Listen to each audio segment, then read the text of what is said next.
விஷ்ணு பிரியாவின் தற்கொலை வழக்கை சிபிசிஐடி போலீசார் மூடி மறைக்க முயல்வதாக கோகுல்ராஜ் வழக்கில் கைதாகி சிறையில் அடைக்கப்பட்டுள்ள யுவராஜ் குற்றம் சாட்டியுள்ளார். இது தொடர்பாக அவர் வெளியிட்டுள்ள புதிய ஆடியோவை தற்போது கேட்கலாம்.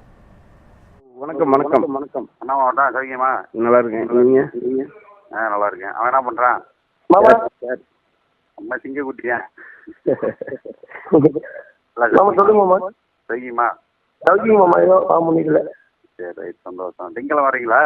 நான் வரேங்க. சரி சரி சரி, வாங்க பேசிக்கலாம். சரிங்க சரி. சிபிசிஐடி கூலிப்படையோட மோசமாக செயல்பட்டு இருக்குது. கொடுத்த காசுக்கு மேலே கூவுறாண்டாங்கிற மாதிரி மக்களோட வரிப்பணத்தில் சம்பளத்தை வாங்கிட்டு இது அரசியல்வாதிகளுக்கு கூலிப்படையாக செயல்பட்டு இருக்குது சிபிசிஐடி போலீஸ். அரசியல்வாதிக்கு பயன்படுதா உயர் அதிகாரிகளுக்கு பண்றாங்களா? எதை பண்ணாலும் நியாயமாக பண்ணும்ல. வரி பணத்தில் சம்பளம் வாங்குறது சட்டப்படி செயல்படுறதுக்கு தானே வாங்குறேன். அதான் கோர்ட்டில் பச்சையாக பொய்ய பேசுகிறேன். இது ஒரு டிஎஸ்பியை கொண்டு போச்சுட்டான் எஸ்பி, அவனுக்கு சப்போர்ட் பண்ணிட்டு இருக்காங்க. இவங்க எப்படியாவது அந்த உண்மை வெளியே வரக்கூடாதுன்னு மூடி மறைக்கிறானுங்க.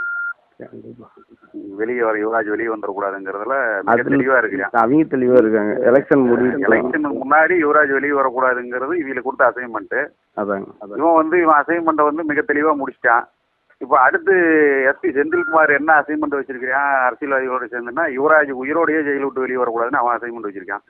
அடுத்து எப்படி ஏடிஎம்கே ஆட்சி தான் வரும், கடவுளே போட்டுடலாம். அவன் ஒரு டீமை ஃபார்ம் பண்ணிட்டு இருக்கான். அதுக்கு சிபிசிஐடி உடந்த இப்போ 7 மாசமா விஷ்ணுபிரியா கேஸை இவங்களால கண்டுபிடிக்க முடியாமலாம் நாகஜோதி தலைமையிலான டீம் போராடிட்டு இல்லை. எப்படி இதை மூடி மறைக்கலான்னு தானே போராடிட்டு இருக்குது. கோர்ட்ல ஹைகோர்ட்ல பச்சை பொய்யே சொல்றாங்க. சிபிசிஐடி நேர்மையாக செயல்படுதுன்னு அந்த ஆள் பாவம் முதன்மை செயலாளரா ஒரு தலையில பழிய போட்டாங்க. இப்ப இவங்க செயல்படுறது பூரா ஒட்டுமொத்த அயோக்கித்தனம் மொத்தமும் மூடி மறைச்சிட்டு இருக்கானுங்க. இப்போ விஷ்ணுபிரியாவோட மரணத்தை முழுசா மூடி மறைக்கிற வேலையில தான் சிபிசிஐடி போலீஸ் ஈடுபட்டு இருக்கு. அங்கெல்லாம் உண்மையெல்லாம் வெளிக்கொண்டு வரல. உண்மையை கொண்டு வர மாதிரி இருந்தா அழகா கொண்டு வந்திருக்கலாமே. எஸ்பி செந்தில்குமார் தான் அக்யூஸ்டுங்கிறது டாக்குமெண்ட் இருந்து எல்லாத்துக்கும் தெரியும். 4வது நாளே தெரியும். விஷ்ணுபிரியா டிரைவருக்கு தெரியும். எல்லாருக்கும் இந்த உலகத்துக்கே தெரியும். சிபிசிஐடி போலீஸுக்கு தெரியாதா என்ன? அது நம்ம வெளியே வந்தா உண்மை வெளியே வந்துருண்டான்ட்டு என்ன நயோகிதனம் பண்றானுங்க பாருங்க. இது சட்டநாடு ஜனநாயகனாங்கிற கோர்ட்டு இவனு சொல்றதை ஏத்துக்குது. இதுதான் கொடுமை. அதாவது அரசு துறையில் இருக்கிறவங்க பூரா இன்னைக்கு அரசியல்வாதிக்கு அடிமைகளாக தான் இருக்கிறான். பொதுமக்கள் என்னைக்கு விழிப்புணர்வு அடைஞ்சு 1500க்கு ஓட்டு போடாம உண்மையா எவனாவது இருக்கான்னு பார்த்து ஓட்டு போட்டோன்னா விளங்கு. அது மாதிரி தலைவர் பப்ளிக், அதாவது முதலமைச்சரோ மந்திரியோ எம்எல்ஏவோ எவனா இருந்தாலும் என்னைக்கு பப்ளிக்ல வச்சு செருப்புல அடிக்கிறாங்களோ அன்னைக்குதான் நாடு திரும்பும்.